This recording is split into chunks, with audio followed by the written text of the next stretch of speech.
नमः शिवाय। मैं अपने YouTube चैनल में आप सभी का स्वागत करती हूँ और आज मैं आप लोगों के सामने एक ज्योतिष में बहुत अच्छा रोचक विषय लेकर आ रही हूँ। आज जैसे कि आप सभी को पता है, पिछली बार मैं शुक्र की ऐसे दृष्टि जिसके बारे में हमने नहीं सुना है, दसम दृष्टि, वो लेकर आई। और आज ऐसे ही मैं बुध क्या है?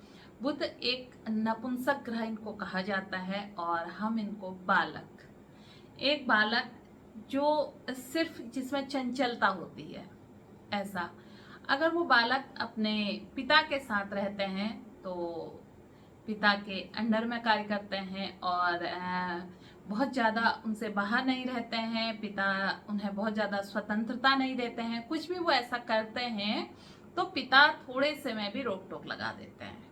यही है बुध। अब बुध क्या है कि या तो ये सूर्य के आसपास ही हमेशा रहते हैं, या तो सूर्य से एक घर आगे होंगे, या सूर्य से एक घर पीछे होंगे, या सूर्य के साथ होंगे। तो जब भी ये सूर्य के साथ रहते हैं तो बुधादित्य योग बनाते हैं।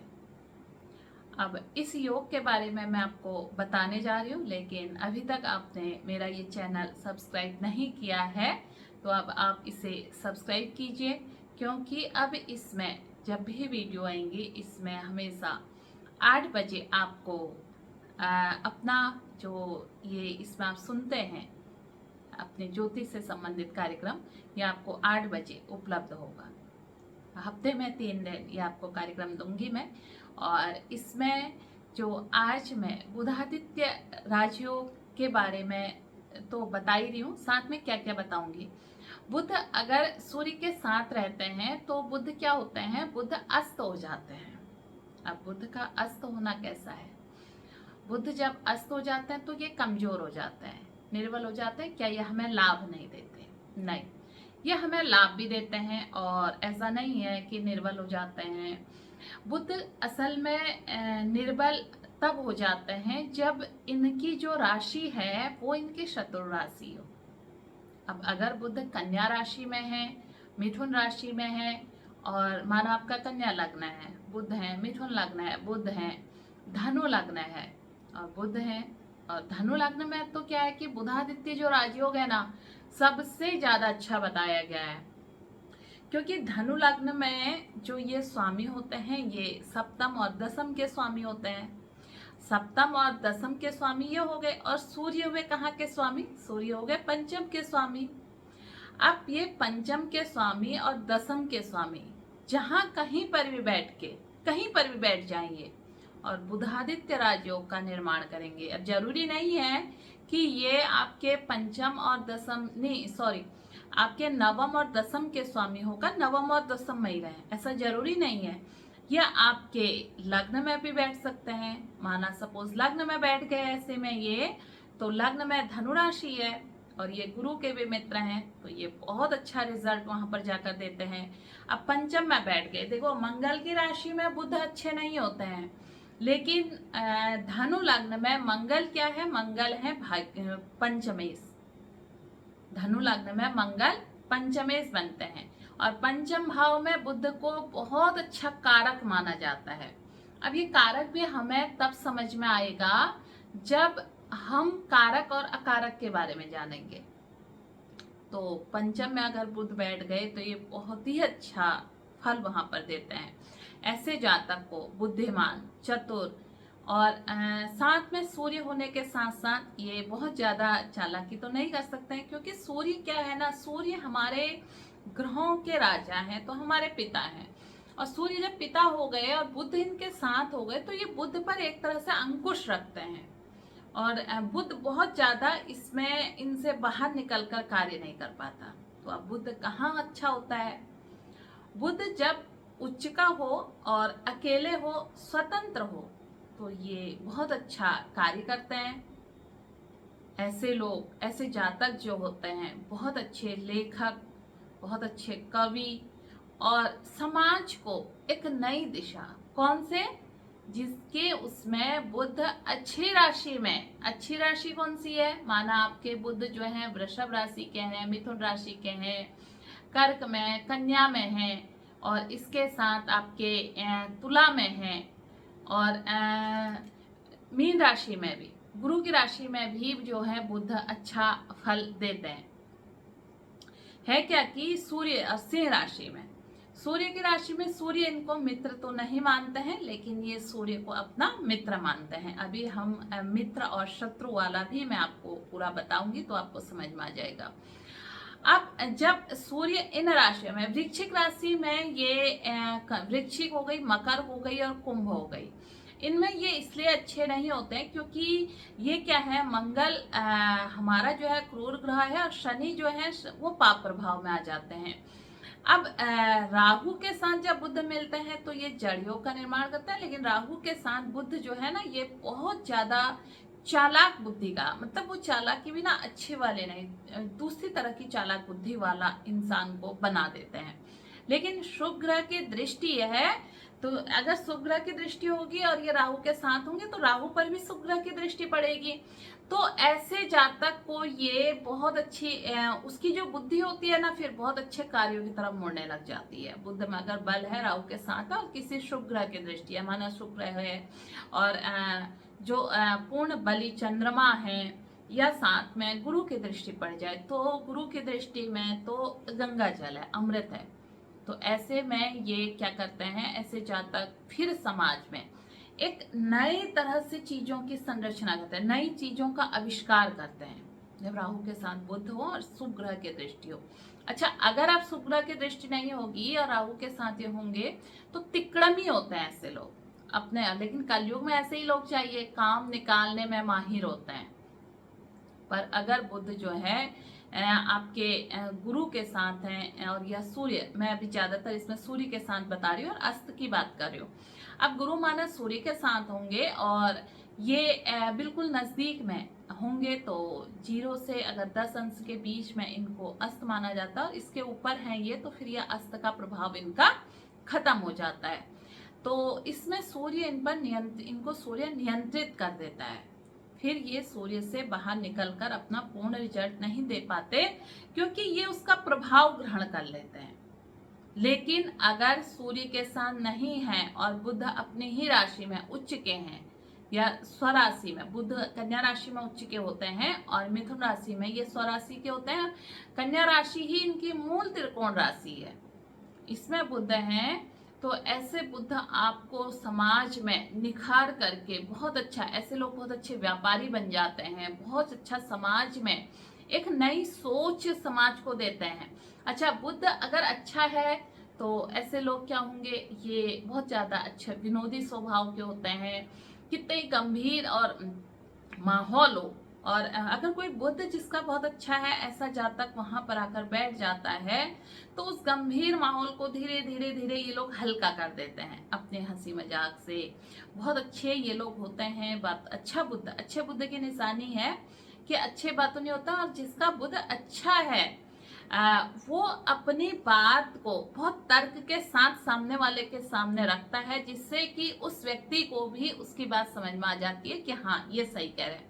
माना कोई बात आपने किसी से कही, बहुत किसी और ने भी कही, लेकिन उसी बात को आपने कही तो आपका बुद्ध अच्छा है तो आप तर्क के साथ उस बात को कहोगे। और ज्योतिष में तो बुद्ध का बड़ा महत्व है। ज्योतिष में भी एक सबसे बड़ी बात यह है, जैसे ज्योतिष में कहते हैं गुरु आपका अच्छा है तो आप बहुत अच्छे ज्योतिषी, यानी कि आपका प्रेडिक्शन क्या है, क्योंकि धर्म के कारक गुरु हैं तो आप अच्छे ज्योतिषी बन सकते हैं। लेकिन साथ में बुध अच्छा है तो आप चीजों को, सामने वाला व्यक्ति को बैठा है और आप भाप जाएंगे। अच्छा, वो आपकी बात क्यों मानेगा? जब तक उसको माना, वो तार्किक व्यक्ति है और उसने कुछ अपने बात बताई और वो तर्क कर रहा है, जब तक आप उसको अपनी बातों से संतुष्ट नहीं करेंगे तो वो क्यों मानेगा? वो नहीं मानेगा, क्योंकि बुद्ध आपका बलि है, ये काम आप तभी कर पाएंगे। अच्छा, अच्छी जो सलाह देना, बुद्ध जैसे गुरु के उसमें आता है तो वैसे बुद्ध के भी ये दायरे में आता है। अच्छा, ये तो बुद्ध जब हमारे अच्छे प्रभाव में हो, अच्छे भाव में हो, जैसे मैंने बताया शनि राहु मंगल इनके साथ हो, तो समाज में जो इस तरह के कार्य होते हैं ना, बहुत ज्यादा गलत कार्य कहना चाहिए कि जो समाज में एक तरह से जिनको हम बहुत अच्छी दृष्टि से नहीं देखते हैं, किसी के लिए साजिशों का रचना, साजिश भी बुद्धि से ही रची जाती है। अभी एक घटना हुई है जिसमें एक लड़की ने किसी को सांप से कटवा दिया था। तो वो क्या था, उसने उसकी हत्या के लिए एक साजिश रची, अपनी बुद्धि लगाई। तो जो बुद्धि लगाई उस बुद्धि में यही था ना, यही वो बुद्ध था जो पाप प्रभाव में आया और उसने उस कार्य को करने के लिए उसे उकसा दिया। ये पाप प्रभाव का बुद्ध है। इसी तरह जो लोग काम नहीं करते हैं लेकिन ठगी करके पैसा लेते हैं, आप देखना कि कितने लोगों को ठग करके पैसा ले लेते हैं और फिर भाग जाते हैं। आजकल इतने फ्रॉड चीजें चलती हैं, बैंक से ही आपको झूठ बोलकर फोन करके उनमें ठग लेते हैं, तो वो खराब बुद्ध की निशानी है। अच्छा, वो बहुत ज्यादा सफल भी नहीं होते हैं समाज में। तो ऐसी एक कहानी मैं छोटी सी आपको एक सुनाती हूँ, बहुत जल्दी में, क्योंकि एक साहूकार था, साहूकार के 3 बेटे थे। और अब इसमें लास्ट में आप अंदाजा लगाना कि किसका बुद्ध अच्छा था। 3 बेटे थे और तीनों बेटों में जो सबसे बड़ा उसका बेटा था, वो बेटा बिल्कुल अपने पिता की आज्ञा का पालन करने वाला, पिता जो कह दें वही वो करते थे। पिता मतलब पिता के हाँ में हाँ मिलाना। इसके अलावा जो दूसरा बेटा था वो पिता की बात को बिल्कुल नहीं सुनता था, पिता के विपरीत। जो पिता ने वो यारी दोस्ती अपने इन चीजों में जाता था। और जो तीसरा था वो लिखता था। अब जो लिखता था, साहूकार ने कहा एक साहूकार के घर में लिखने वाला बच्चा कैसे पैदा हो सकता है। तो साहूकार उसको उस दूसरे वाले से भी ज्यादा तीसरे वाले को डांटता था, कहता था अपने कुछ बड़े भाई से सीखो, कैसे वो काम में बिल्कुल मन लगाते हैं। अब क्या हुआ कि जैसे ही ये सब चीजें हुई तो उसको एक दिन साहूकार को गुस्सा आया। साहूकार का जो बड़ा बेटा था वो तो कहना मानता था, लेकिन जो तीसरा बेटा था, दूसरा और तीसरा था, उनको उसने कुछ पैसे पकड़ाए और कहा अब तुम यहाँ से जाओ और ये तुम्हारा हिस्सा है, कुछ कमा कर लेकर आना और आप मेरे घर में 2 साल के बाद आना। आप दोनों चले गए। तो जो दूसरे नंबर का था वो बहुत क्योंकि बुद्ध उसका कैसा होगा आप सोचना, उसने अपना जो कहा कि अरे यार पिताजी ने पैसे दे रखे और बड़ा अपने को समझते थे और अब मैं इससे बहुत अच्छा व्यापार करके दिखाऊंगा। और वो चल दिया, उसने अपने कुछ दोस्तों के साथ गया और कुछ लोगों के साथ मिलकर उसने व्यापार करना चाहा। जो लिखता था उसने बहुत अच्छी रचना लिखी थी। उसे लगा कि मैं राजा को कैसे अपनी रचना दिखा सकता हूँ, कैसे राजा को प्रभावित कर सकता हूँ, और वो राजा के पास गया। उसे एक दिन मौका मिल गया। राजा ने देखा कि एक साहूकार का बेटा होके इसने इतनी बढ़िया रचना करी है, इसे तो राजकवि बना देना चाहिए। उस जो तीसरा बेटा था उसे राजकवि बना दिया और बड़ा मान सम्मान हुआ उसका राजा के दरबार में। अब उसे याद आया कि अरे पिताजी ने कहा था कि तुम ये पैसे ले जाओ, और मैंने तो अब उससे ज्यादा इकट्ठे कर लिए, मैं पिताजी के पैसे पिताजी को दे आता हूँ और चलता हूँ।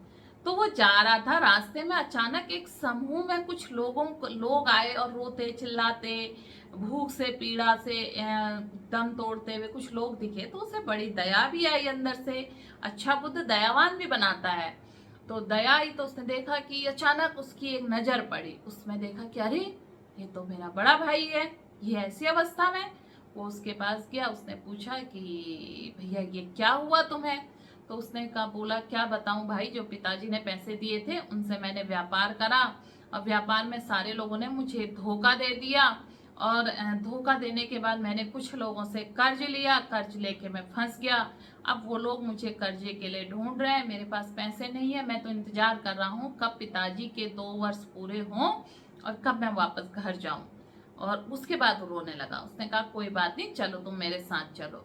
और वो घर गए। घर जाके जब उसने अपने पिता ने दोनों बच्चों को देखा तो उन्हें एक बेटे को देख कर अच्छा लगा, एक से उन्होंने देखा नहीं गया, उसकी अजीब सी अवस्था थी। तो बोले क्या हुआ। तो उसने कहा कि पिताजी ये पैसा है और मैं राजकवि बन गया हूँ। पिता ने कहा अच्छा, कितना कमा लेते हो। तो टोटल उसकी जो मेहनत आना जो मिला था उसको वो गिना तो घर से ज्यादा था जो उसका बड़ा भाई घर में रह के करता था। अब यहाँ पर कहने का मेरा आशय यह है कि जो इसमें तीसरा बुद्ध हुआ, जो बीच वाला था, उसका बुद्ध खराब था। इसीलिए उसने शुरू से, क्योंकि सूर्य के साथ नहीं था, इसमें जो बीच वाले भाई का पहला जिसका बुद्ध था वो सूर्य के साथ था। तो उसने पिता की आज्ञा का पालन करना उचित समझा और बिल्कुल उसके उन दायरों से बाहर नहीं सोची। जो दूसरा भाई था उसका बुद्ध क्या था, खराब था। खराब बुद्ध भी अकेला था और साथ में उस पर शनि की दृष्टि थी और मंगल की दृष्टि थी। तो वो क्या हो गया, उसने ऐसे लोगों की संगति पकड़ ली है जो समाज में इसी तरह, क्योंकि जैसे हमारे ग्रह होते हैं ना, वो उसी तरह के लोग हम अपने साथ, क्योंकि ग्रह क्या अपने जैसे लोगों के साथ हमें खींच कर ले जाते हैं। तो वो उनके साथ जा गया और जाके बर्बाद हो गया।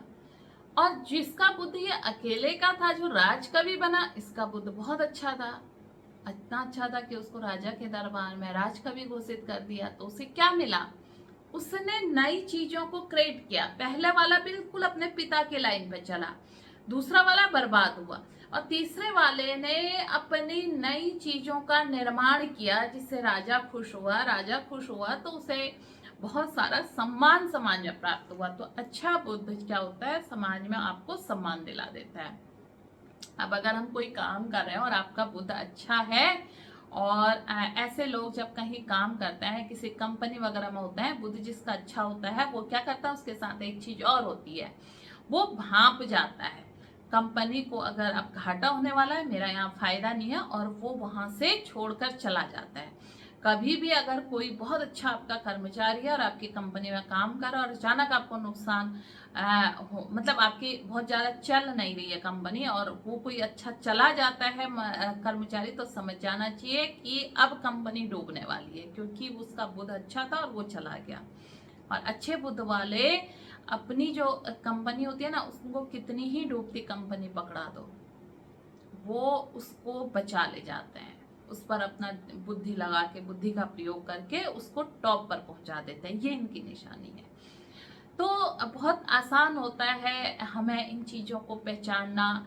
और जहां हम सोचते हैं कि बुद्ध अगर हमारे अस्त हैं, अच्छा एक चीज़ और है, अस्त हैं और ये किसी कमजोर राशि में है, तो ये बहुत ज़्यादा आपको ना गलत तरफ नहीं ले जाएंगे, क्योंकि जब पाप प्रभाव में भी होंगे और अस्त भी होगा तो उसका बल जो है वो कम काम करेंगे, हालांकि वो दूसरे ग्रह का रूप धारण कर लेंगे और उसके अनुसार उसकी बुद्धि से, फिर उसकी बुद्धि से चलेंगे। तो उसकी बुद्धि से जब चलेंगे तो हो सकता है कि उस समय ये थोड़ा सा गलत दिशा, विपरीत दिशाओं में इनका असर पड़ जाए। पर बुद्ध कमजोर भी, मतलब कि अच्छी राशि में भी नहीं है और साथ में ये थोड़ा सा इसको बल प्राप्त भी है। तो ऐसे में फिर ये समाज के लिए खतरनाक हो जाते हैं ऐसे बुद्ध वाले। तो अपनी जन्म कुंडली में आप देखो, जैसे मैंने धनु लग्न का आपको बताया, धनु लग्न में अगर बुध है तो ये क्या हो जाते हैं, आपके आपके सप्तमेश और साथ में आपके दसमेश बन जाते हैं, और वहां पर सूर्य आपके क्या बन जाता है। अच्छा देखो, अब अगर मैं आपको कन्या लग्न का बनना हूं, कन्या लग्न में बुधादित्य राजयोग माना बना है और लग्न में ही बना है तो अच्छा है। अब लग्न में बुधादित्य राजयोग बनेगा तो यहाँ सूर्य कहाँ के स्वामी हो गए, सूर्य हो गए आपके 12वें भाव के स्वामी, और 12वें भाव का स्वामी का लग्न में आकर बैठ जाना बहुत अच्छा नहीं रहता है। तो ये बुधादित्य योग जो होगा ना, ये कमजोर हो जाएगा। बुध यहाँ पर उच्च का हो जाएगा, मूल त्रिकोण में भी हो जाएगा, पर जो लाभ धनु लग्न का मिलेगा वो इसको नहीं मिलेगा। अभी आप कन्या लग्न है और बुध आपके उच्च के हैं, लग्न में ही बैठे हैं, तो ये दशमपति भी बन जाते हैं, यानी कि आपका दसम भाव का स्वामी लग्न में ही आकर बैठ गया है। तो आप ये तो कर सकते हो, जब जो चाहे तब काम बदल सकते हो, नए नए काम कर सकते हो, लेकिन अगर धनु लग्न में बुध कहीं पर भी एक साथ बैठ जाए तो ये समाज में एक नया इतिहास भी लिख सकते हैं, इतना अच्छा होता है।